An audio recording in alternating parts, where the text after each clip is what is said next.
The glare from the sun on the helmet visor was too difficult to pick up the room. The glare from the sun on the helmet visor was too difficult to pick up the room. The glare from the sun on the helmet visor was too difficult to pick up the room. The glare from the sun on the helmet visor was too difficult to pick out the room. Time we could see the corona was during the eclipse of the sun from the moon, that is when traveling around the moon in orbit. You could see that at the terminator, the boundary between the black part of the moon and the light part of the moon. You could see that at the terminator, the boundary between the black part of the moon and the light part of the moon. You could see that at the terminator, the boundary between the black part of the moon and the light part of the moon. You could see that at the terminator. You could see that at the terminator. You could see that at the terminator. You could see that at the terminator. Thunders into the sky, gathering speed.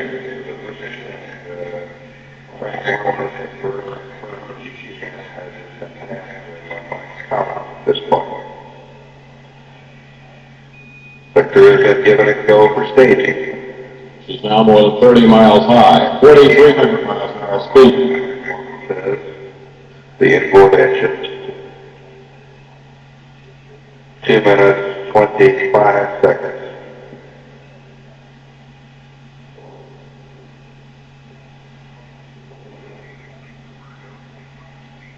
There it is, staging and the burnout of the first stage engine, right on the line. The first stage cut off.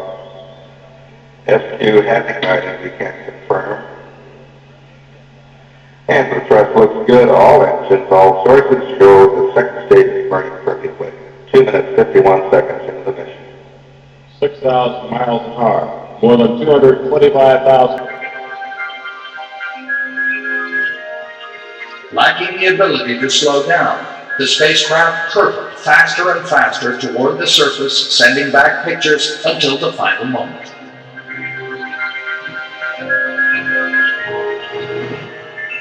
But those last few seconds... See that? What final moment? Just go back a little bit on that. Pictures until the nice final figure moment.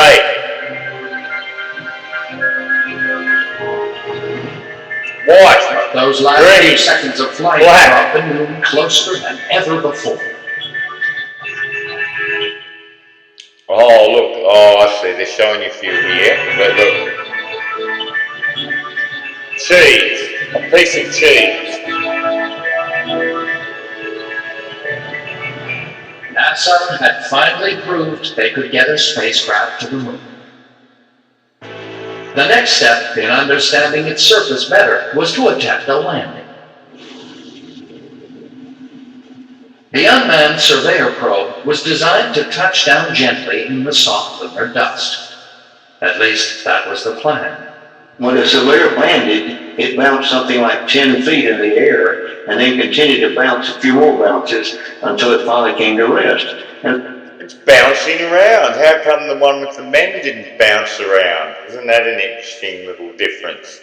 The bouncing, we saw that with the comet landing recently.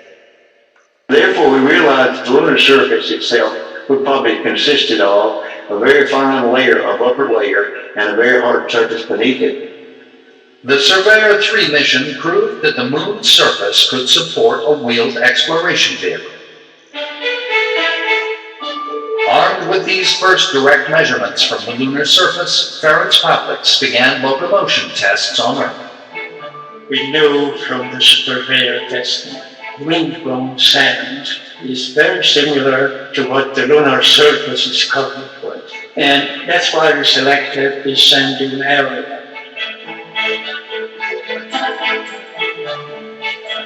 Now, but look at the area that they give the rover, and to believe that they could stuff that thing in there that the 2 men are on. Look at the space for, you know, just for the idea of how big this area is. Look at the ladder. Think of a man on that. And the vehicle that's going to hold 2 men and all those wheels and motors and everything else attached to it, all those instruments that we saw on it, the seats and everything, it all folds neatly.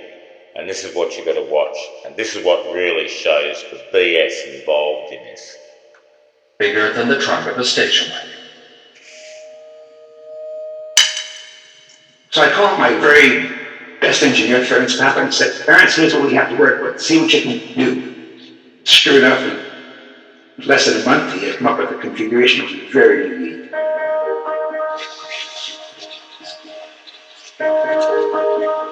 I decided to build a scale model. I like to build models.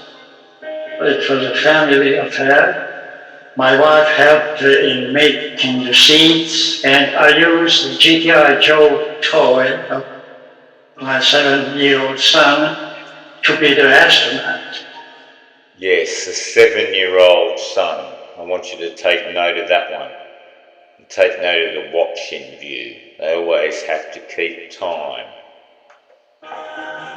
Parents.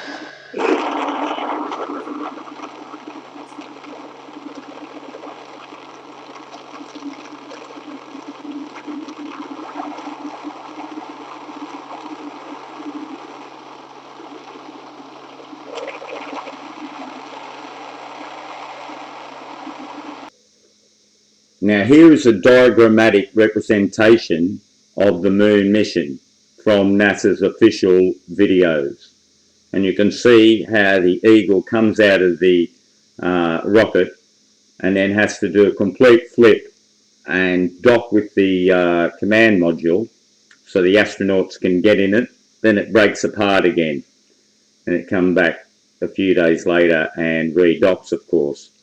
But I mean, how could you control that when it's coming out of the rocket by remote control in 1969? Such a difficult maneuver. I really think that the technology wasn't sufficient. Really, there's a lot of things about deep space anyway that are problems. But we won't go there in this video. We're going to use just NASA's science to defeat them. All this way from Earth, and these guys are just there in that little cone, which we know isn't really good enough for 3 people to survive in. And then 2 hop out into that little thing, and off they go. But I mean, how can they redock in all that vast area? I mean, go out into a desert. It's so easy to miss something because the area is so vast. And they say in 1969 they had the technology to do this sort of thing.